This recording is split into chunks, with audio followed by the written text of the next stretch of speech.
Welcome to our video on Clostridial infections. In this lecture, we'll cover 4 species of Clostridium: Clostridium tetani, Clostridium botulinum, Clostridium perfringens, and Clostridium difficile. For each disease caused by different Clostridial species, we'll be discussing the definition, pathophys, risk factors, clinical presentation, as well as the diagnosis and management. So let's start with the definition of Clostridium tetani. Clostridium tetani, just like any other species of Clostridium genus, is a gram-positive spore-forming bacillus. Also, Clostridium tetani causes infectious spastic paralysis, called tetanus. Clostridium tetani itself is non-invasive. In other words, it stays localized to the wound site. However, tetanospasmin, an exotoxin produced by Clostridium tetani, is transported from the site of inoculation into the dorsal horns of the spinal cord via retrograde axonal transport. It then inhibits release of inhibitory neurotransmitters, namely GABA and glycine, and inhibits that from Renshaw cells of the spinal cord. Now, removal of inhibitory input from GABA and glycine causes sustained activation of lower motor neurons, and that's what causes that spastic paralysis. This image depicts tetanospasmin in Clostridia tetani, and this image was used in our image mnemonic library of microbiology. So this may be familiar to you, but let's review what you need to know. When a foreign object with tetani spores punctures the skin, the organism vegetates at the wound site and produces tetanus toxin. The toxin then travels through the motor neuron from the periphery to the anterior horn of the spinal cord. This type of movement, going from the periphery to the spinal cord, is known as retrograde movement, which hopefully makes sense logically. Now, if the movement were going from the spinal cord to the periphery, that would be known as anterograde movement. Okay, now from this image, notice that a cross-section of the spinal cord is shown, and right at the anterior horn, you can actually see the motor neuron. The interneuron is also known as a Renshaw cell. Notice that within the Renshaw cell are vesicles containing the neurotransmitters GABA and glycine. These vesicles normally interact with snare proteins, which you can see right here. The snare proteins are responsible for releasing GABA and glycine into the synapse, where those neurotransmitters can then inhibit the motor neuron. However, when tetanospasmin enters the Renshaw cell, it cleaves the snare proteins, which prevents the release of GABA and glycine. So, by decreasing GABA and glycine, the muscle becomes disinhibited, which is why the muscles are overstimulated, resulting in increased muscle tone. Clostridium tetani spores are present in soil. Therefore, traumatic inoculation of spores into tissue from soil can occur with splinters or puncture wounds, gunshot wounds even, or open fractures. Additionally, burn patients are at high risk of Clostridium tetani infection because of the loss of the skin's protective barrier. Now, non-sterile intramuscular injections, such as shared needles among injection drug users, can also predispose patients to tetanus. Devitalized tissue, such as superinfected diabetic extremity ulcers, can serve as a nidus for Clostridial overgrowth because it's an anaerobic bacterium. Finally, inadequately vaccinated or non-vaccinated patients are at high risk for contracting tetanus. A 3-day-old neonate was born at home after vaginal delivery. His umbilical cord was cut and the soil was applied to the stump as part of local traditions. Which infection is this neonate most likely to develop in the next few weeks? So, as we discussed on the previous slide, Clostridium tetani spores are present in soil. Therefore, applying soil to the umbilical stump can possibly inoculate tetanus spores into the neonate. And please keep in mind that boards might not necessarily test the tetanus infection in the context of classic scenarios, such as in a trauma patient with soil-contaminated wounds. Instead, they might test tetanus in the context of a non-trauma patient, kind of like this patient. All clinical features of tetanus are explained by spastic paralysis caused by tetanus exotoxin. The first 3 features on the slide are quite specific for tetanus. You have trismus. This is lockjaw caused by spasm of the masseter muscles. Rhizus sardonicus. This is a sardonic smile with raised eyebrows and wide open grin, and that's due to the tonic contraction of the facial expression muscles. Opisthotonus is arching of the back due to spasm of spinal extensor muscles. Now, stiff neck and dysphagia are caused by severe spasms of the neck and upper esophageal muscles, respectively. Here we see a classic presentation of trismus. This is lockjaw, and this patient has a bilateral masseter spasm, which is resulting in that open grin. This is an image of a patient with opisthotonus. So you see this obvious arching of the back, and that's due to painful spasm of those spinal extensor muscles. Now let's discuss how we diagnose tetanus. So, diagnosis of Clostridium tetani infection is usually clinical, based on the combination of symptoms and the history of tetanus-prone injury, so exposure to soil, open wounds, and stuff like that. And both of those were discussed on the previous slides. Speaking of treatment, the most crucial step in tetanus management is an extensive wound debridement to remove necrotic tissue, and that's a nidus for clostridial overgrowth. Additionally, tetanus immune globulin, that is antitoxin, is administered to neutralize the unbound tetanus toxin. Please keep in mind that antitoxin can neutralize only unbound toxin, and effects of bound tetanospasmin are not alleviated or shortened by tetanus immunoglobulin. Benzodiazepines, especially diazepam, are commonly used to relieve painful muscle spasms. Although not crucial in tetanus management, antibiotics can potentially be given to decrease bacterial load in the tissue, and most commonly used antibiotics are metronidazole and penicillin G. And speaking of post-exposure prophylaxis, we should first determine if the patient has received 3 prior doses of tetanus vaccine. If the answer is yes, then the patient may or may not need a tetanus vaccine at this time. However, if the patient is unvaccinated, incompletely vaccinated, or uncertain about vaccination history, you can certainly administer a tetanus vaccine. And you actually might also give a tetanus immune globulin at that time. To learn more about post-exposure prophylaxis, check out our video on bites and post-exposure prophylaxis. We will now discuss Clostridium botulinum. Here's a reminder of the sequence that we'll be following. So let's start with the definition. Clostridium botulinum, just like any other species of Clostridium genus, is a gram-positive spore-forming obligate anaerobic bacillus, and it causes progressive flaccid paralysis called botulism. Heat labile botulinum exotoxin inhibits release of acetylcholine from the presynaptic terminals of the lower motor neurons. This in turn inhibits skeletal muscle contraction, resulting in descending flaccid paralysis. Descending paralysis caused by botulism is in contrast to Guillain-Barré syndrome, which is an autoimmune condition causing ascending paralysis. This image is very similar to the last one that we used in discussing tetanus, but this is altered to represent the botulinum toxin. Notice the snare proteins right here. These are responsible for releasing neurotransmitters from Renshaw cells and into the synaptic cleft. Botulinum toxin cleaves snare proteins, which are responsible for releasing acetylcholine. Because acetylcholine is a stimulatory neurotransmitter, inhibition of acetylcholine results in paralysis, so there's no stimulation. Clostridium botulinum spores are present in soil and the environmental dust. Therefore, inhalation of environmental dust during an earthquake or construction working might cause botulism. More commonly, botulism is caused by ingestion of certain types of food. Namely, infant botulism is caused by ingestion of spores, rather than the preformed botulinum toxin from honey. In contrast, adult botulism is caused by ingestion of the preformed botulinum toxin, and that can be present in inappropriately canned food, such as canned vegetables or fruit. Cured meat, especially that of fish, is also a common culprit of botulism. So just remember, infant botulism is caused by spores, and adult botulism is caused by the preformed toxin. Clinical features of botulism can be remembered using the mnemonic 5 Ds. So diplopia, that's caused by weakness of the extraocular muscles. Dysphagia, which can be explained by the paralysis of the upper esophageal skeletal muscles. Dysarthria, due to weakness of the facial muscles of articulation. You can imagine if you can't use your muscles of your face, then it's hard to speak. So dysarthria. Dyspnea signifies diaphragmatic involvement. And finally, descending flaccid paralysis. That's caused by sequential weakness of the upper and then lower extremity muscles.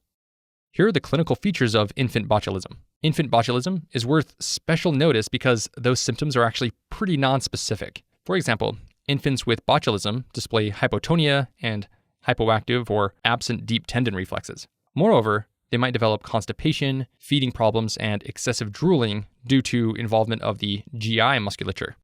Now let's discuss how you diagnose botulism. So just like with tetanus, the diagnosis of Clostridium botulinum infection is mostly clinical, and it's based on the combination of symptoms and the history of classic food ingestion or exposure to soil and dust. If diagnostic confirmation is needed, Clostridium botulinum itself, or the botulinum exotoxin, can actually be detected in the serum, the stool, or vomitus, as well as potential contaminated food sources. Speaking of treatment, the mainstay of botulism management is the administration of human botulinum immune globulin, or antitoxin, and that's to neutralize the circulating neurotoxin. Since antitoxin cannot reverse paralysis, it should be administered as soon as possible. Additionally, monitoring for the respiratory failure with pulse oximetry, arterial blood gases, and spirometry is necessary to evaluate the need for intubation. The patients with forced vital capacity of less than 30% predicted, or those with impending respiratory compromise, should be intubated. Again, you're worried that paralysis will descend to include the diaphragm and they can't breathe. What's the difference between the paralysis caused by tetanus and that caused by botulism? Okay, so tetanus causes spastic paralysis, and it does this by disinhibiting the lower motor neurons and skeletal muscle contraction. In contrast, botulism causes flaccid paralysis, so decreased muscle tone, and it does this by inhibiting the lower motor neurons and skeletal muscle contraction. It just stops contraction from happening. So moving on, let's talk about Clostridium perfringens. Once again, we'll follow this sequence, starting with definition. Clostridium perfringens is a gram-positive spore-forming obligate anaerobic bacillus, and it causes gas gangrene and late-onset food poisoning. Alpha toxin, also called lecithinase, breaks down phospholipids in the plasma membrane. This, in turn, causes cellular breakdown and muscle necrosis. As for Clostridium perfringens-induced food poisoning, it's caused by heat labile enterotoxin.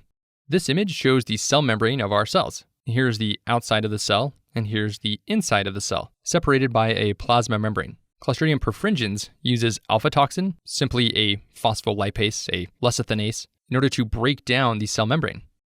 Clostridium perfringens spores are present in soil. Therefore, the soil contamination of injuries, such as the gunshot and knife wounds, compound fractures, or crush injuries, can actually introduce spores into the body. Intramuscular injection can also introduce the spores into the bloodstream, potentially causing gas gangrene.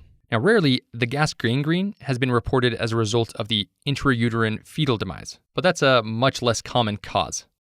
Now, gas gangrene starts with a sudden onset of pain at the site of trauma, followed by purple skin discoloration, tissue crepitus, and bullae. Now, signs of systemic toxicity, such as high fever, leukocytosis, and septic shock, are also common. Now, in addition to the gas gangrene, Clostridium perfringens can also cause food poisoning, characterized by late-onset vomiting that resolves within 24 hours. Here we see a classical representation of gas gangrene with tissue swelling. You can also see that purple skin discoloration and crepitus and the bullae. Let's now discuss how we diagnose gas gangrene. So this is a combination of typical symptoms such as tense skin, bullae, purple skin discoloration, crepitus, and the signs of systemic toxicity such as fever, leukocytosis, and septic shock. Those are usually sufficient to at least suspect gas gangrene. And CT or MRI can show gas in the infected tissues. Blood and tissue cultures are also obtained for microbiological confirmation. As for diarrhea, this is usually diagnosed by stool culture and a toxin assay. Here we see radiological evidence of tissue gas. The left photo is a lower extremity radiograph showing linear lucent regions within the soft tissue of the hip. On the right side, we see a CT scan of the hip with a white arrow indicating hypodense regions of tissue gas, so it shows up as black. So, what about treatment of gas gangrene? Well, the mainstay of its management is an extensive surgical debridement of devitalized tissue in order to preserve the limb and reduce mortality. Additionally, since the gas gangrene is a true medical emergency, empiric broad-spectrum antibiotics are often administered before culture results are even available.